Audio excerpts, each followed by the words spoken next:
El general.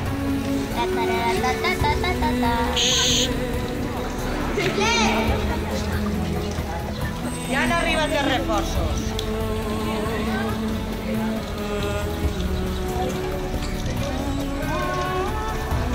Però, què veig? Així n'hi ha soldats maulets i batiplers. Sí, general, els he enviat jo. Estaven al convent de Sant Domènec. Però general, ahí en el carrer Sant Francesc hi ha dos companyies de Valent d'Oliva que estan molt bé armats fins les dents, recolzant a l'arxiduc Carles d'Àustria.